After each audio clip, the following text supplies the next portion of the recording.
যারা প্রতিটা দিন গ্রুপ স্টাডি করেন ও নিজেদের মধ্যে আলোচনা করে পড়াশোনা করেন তাদের জন্য আজকে আমি কিছু গুরুত্বপূর্ণ প্রশ্ন ও উত্তর সম্পর্কে আলোচনা করলাম।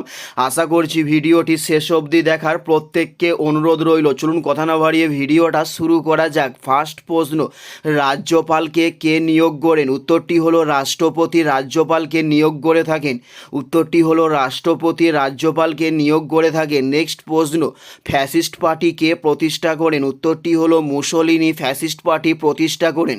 উত্তরটি হলো মুসোলিনি ফ্যাসিস্ট পার্টি প্রতিষ্ঠা করেন। নেক্সট প্রশ্ন, একটি সবৃন্তক ফুলের নাম কি? উত্তরটি হলো জবা একটি সবৃন্তক ফুলের নাম। উত্তরটি হলো জবা একটি সবৃন্তক ফুলের নাম। একটি সবৃন্তক ফুলের নাম কি? উত্তরটি হলো জবা। নেক্সট প্রশ্ন, কোন গ্রন্থিকে প্রভু গ্রন্থি বলা হয়? উত্তরটি হলো পিটুটারি গ্রন্থিকে প্রভু গ্রন্থি বলা হয়ে থাকে। উত্তরটি হলো পিটুটারি গ্রন্থিকে প্রভু গ্রন্থি বলা হয়ে থাকে। নেক্সট প্রশ্ন হলো ব্যাঙের করোটি স্নায়ু কত জোড়া? উত্তরটি হলো 10 জোড়া ব্যাঙের করোটি স্নায়ু।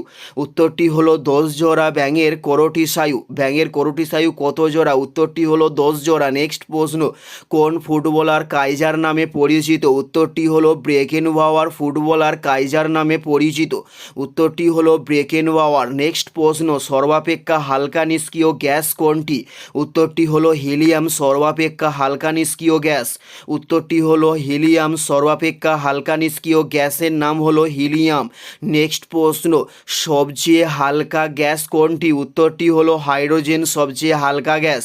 উত্তরটি হলো হাইড্রোজেন সবচেয়ে হালকা গ্যাস।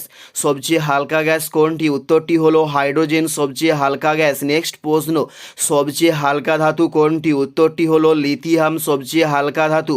উত্তরটি হলো লিথিয়াম সবচেয়ে হালকা ধাতুর নাম। সবচেয়ে হালকা ধাতু কোনটি? উত্তরটি হলো লিথিয়াম। নেক্সট প্রশ্ন, ভারতের প্রথম আধুনিক মানুষ কাকে বলা হয়? উত্তরটি হলো রাজা রামমোহন রায়কে ভারতের প্রথম আধুনিক মানুষ বলা হয়ে থাকে। উত্তরটি হলো রাজা রামমোহন রায়কে ভারতের প্রথম আধুনিক মানুষ বলা হয়। এটাই ছিল এই ভিডিওর লাস্ট প্রশ্ন। আর কোন ধরনের শিক্ষণীয় ভিডিও আপনারা প্রত্যেকে দেখতে চান অবশ্যই কমেন্টে লিখে জানাবেন। পুরো ভিডিওটা দেখার জন্য আপনাদের প্রত্যেককে অসংখ্য ধন্যবাদ।